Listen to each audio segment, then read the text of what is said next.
There were at least 6 female pharaohs. Some historians believe that this figure could be as high as 12, and it is conceivable that there were more when we see the links that some male pharaohs went to in an attempt to erase female leaders like Hatshepsut. Although the most famous female pharaoh is probably Cleopatra VII, Sobekneferu, also known as the Crocodile Queen, predated her reign by over 1,700 years and was every bit the powerful leader that Cleopatra was. So keep watching to discover more about this remarkable yet largely unknown queen. Most of ancient Egypt's female rulers seem to have risen to power as the partner of a current pharaoh. Should the male pharaoh die without an heir, or with a very young one, their wife would assume the position. Sobekneferu is considered the first official female pharaoh and ruled in her own right. Although she only ruled for under 4 years, she appeared on the official king's list for centuries after her reign, which is a testament to the legitimacy of her rule. The prevailing belief is that Sobekneferu was the daughter of Amenemhet III, although she had older siblings, so her journey to the throne was not straightforward. As the ancient pharaohs had more than one wife, and there is no record of who Sobekneferu's mother was, it is impossible to determine which of her brothers and sisters were full siblings and which were half.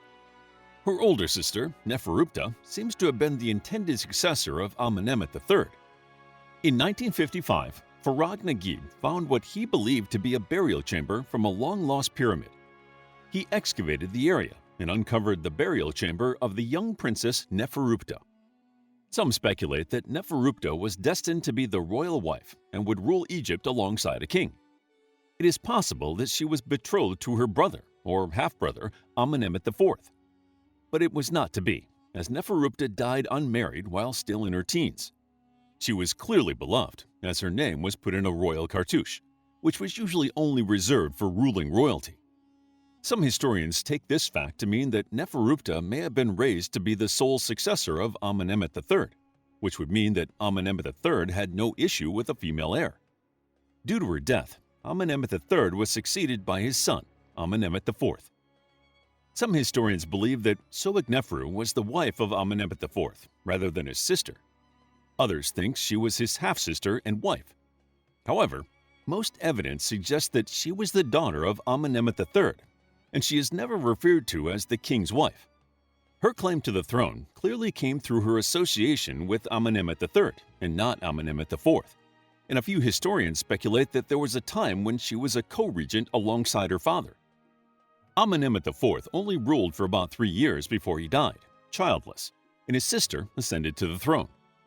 Some more speculative theorists propose that there was a feud between Sobekneferu and her brother, in which she came out on top. However, as Neferupta, Amenemhet IV, and Sobekneferu all died relatively young, it suggests there may have been some genetic disorder to which they all succumbed. This assumption seems to be supported by the fact that Sobekneferu would be the last pharaoh of the 12th dynasty. But this is all speculation, and there is an argument that Amenemhet IV did produce heirs, and that Sobekneferu usurped the throne from them.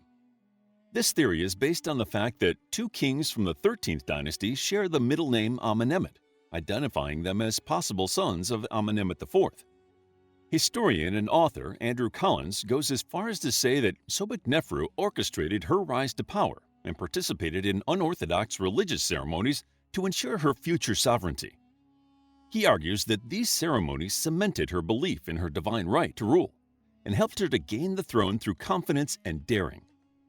While there had been females on the Egyptian throne before Sobekneferu, she is considered the first female pharaoh since she adopted the full royal title and the dual crown of Upper and Lower Egypt. In line with the pharaohs before her, Sobekneferu took 5 royal names to demonstrate her might.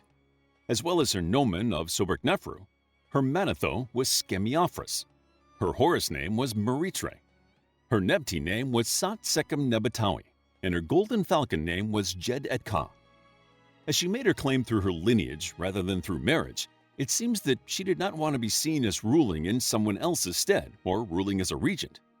Sobekneferu clearly felt that the position was her birthright. An example of this can be seen in a depiction she probably commissioned, showing Amenemhet III handing the Ankh to Sobekneferu. Many historians like to assert that the female pharaohs attempted to portray themselves as masculine. The prevailing theory is that they did this to hide their femininity in an attempt to be seen as legitimate rulers. However, it does not appear that Sobekneferu subscribed to this theory. Some historians cite her use of male attire and regalia as her trying to appear as male. However, she used female suffixes on her titles, and her adoption of traditional garb seems more likely to be a display of her position rather than a statement about her sex. In one depiction, she is seen wearing a male kilt. However, she wears it over a feminine sheath dress. In another, she wears a festival cloak and a crown that looks to be a combination of the king's and queen's crowns. Her mixture of female attire and titles with the typical male signifiers of her predecessors suggests that while she was determined to rule as a pharaoh, equal to her male counterparts, she still did not deny that she was a woman. This theory is supported by the fact that she had the epithet son of Ra changed to daughter of Ra.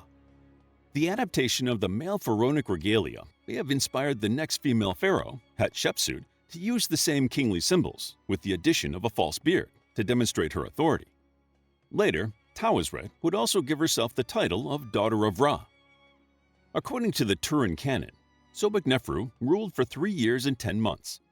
The Turin Canon, also called the Turin Papyrus, was found in 1824 by Italian traveler Bernardino Dravetti and is considered one of the most detailed and reliable lists of Egyptian kings.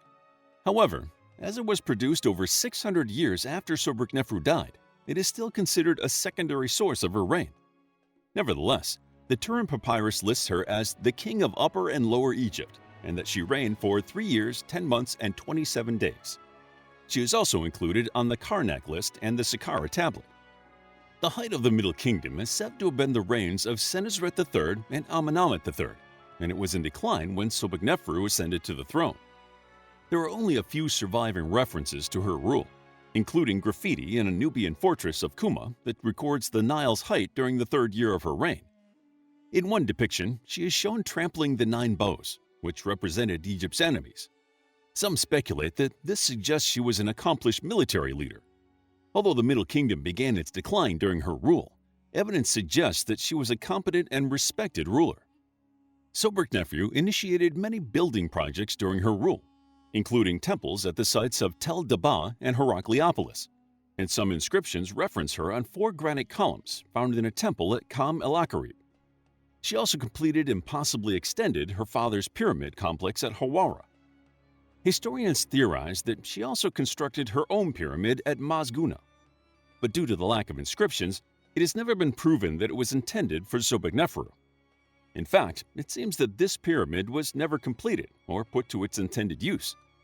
The construction of the pyramid's core was never started, and only its substructure was completed.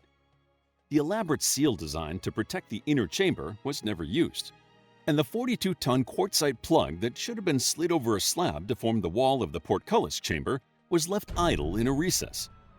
In the burial chamber lies an empty sarcophagus, the lid still waiting to be put into place. While this may have been intended to be Sobekneferu's final resting place, there is still the possibility that her tomb has yet to be found.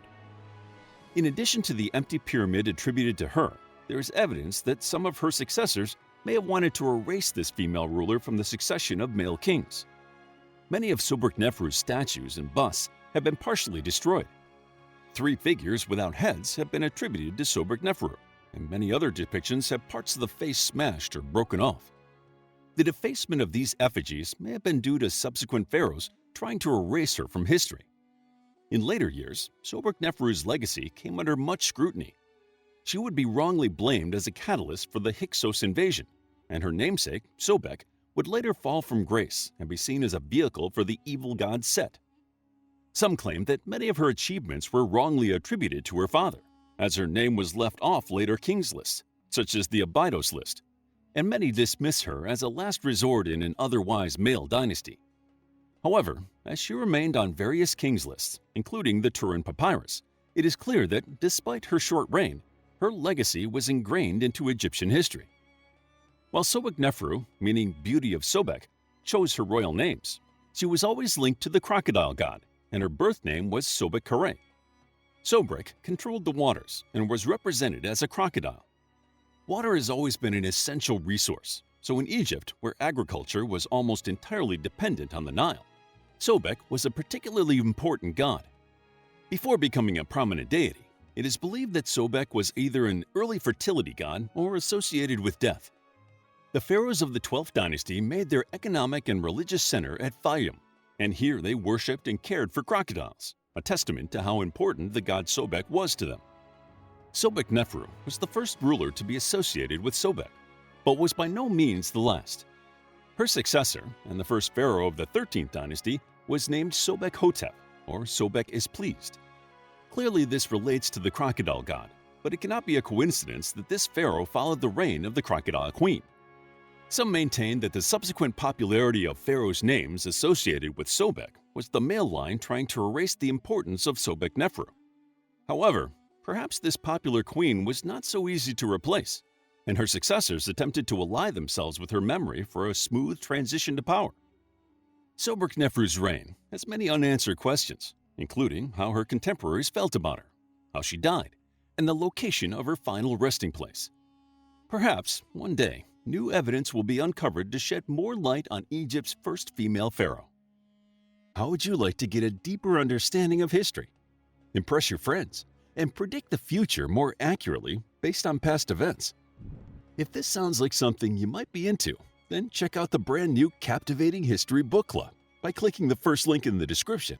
To learn more about the pharaohs, check out our book, Ancient Egypt, a captivating guide to Egyptian history, ancient pyramids, temples, Egyptian mythology, and pharaohs such as Tutankhamun and Cleopatra. It's available as an ebook, paperback, and audiobook. If you found the video captivating, please hit the like button and subscribe for more videos like this.